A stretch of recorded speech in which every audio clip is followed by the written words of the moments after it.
Bonjour à tous, je vais vous apprendre aujourd'hui à faire du pain sans gluten, le pain sans gluten au pois chiche. A tout de suite.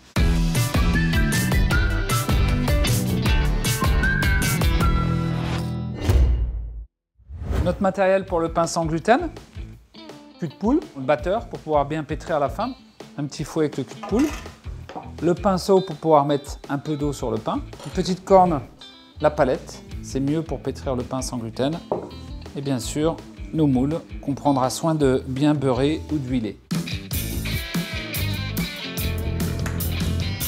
Farine de riz, farine de sarrasin, farine de pois chiche, amidon de pommes de terre, amidon de tapioca, sel, sucre, psyllium, eau gazeuse. On utilise l'eau gazeuse quand on s'aperçoit que le pain est bien meilleur. Eau tiède, œuf, huile d'olive, levure de boulanger.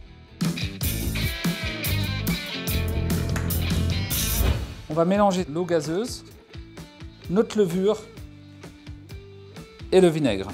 Donc vous pouvez travailler directement avec vos mains. Phase numéro 2, je mélange tout ce qui est sec, donc toutes les farines ensemble.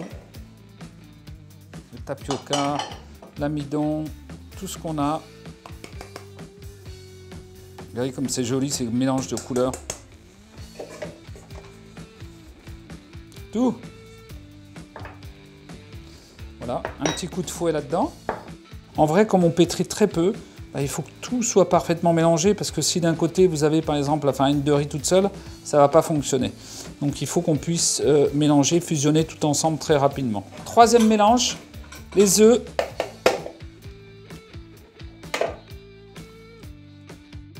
Huile d'olive, l'eau gazeuse. Il y a de l'eau tiède. Donc l'eau gazeuse, elle va nous permettre de faire lever, pousser un peu plus le pain sans gluten. Et là, avec le fouet, vous y allez doucement parce que sinon vous en mettez partout. On va casser les œufs, on va faire la petite omelette.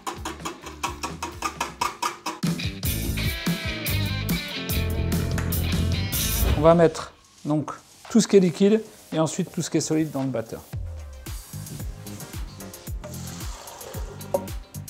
On mélange, action, on tourne tout doucement. On va mettre toute notre farine.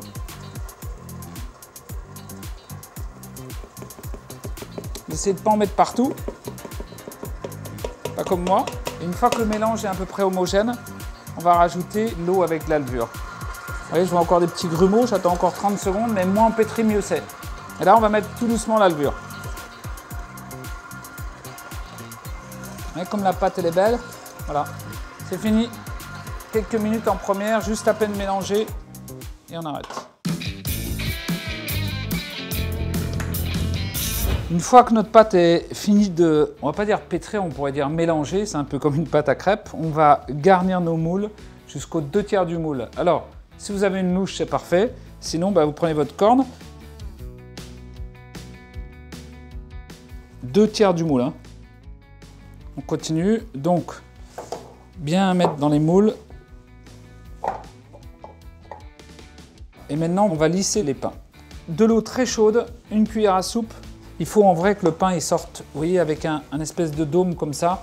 Donc l'idée, c'est d'égaliser la pâte à l'intérieur du moule. Il faut faire ça rapidement parce que sinon la pâte se solidifie, elle commence à gonfler et on va l'abîmer. On continue. Vous voyez, on râpe bien la pâte. Donc maintenant, il faut qu'on laisse pousser, on va dire, pendant 45 minutes. Et après, on ira au four et on va cuire ça en 3 étapes successives. Première température, les enfants à 240 degrés pendant 20 minutes. Puis après, on va baisser le four pendant 20 minutes à 220 degrés. Et ensuite, on va les démouler pour qu'ils continuent à cuire et les recuire pendant 20 minutes à 210-220 degrés. On va enfourner nos jolis pains dans le four.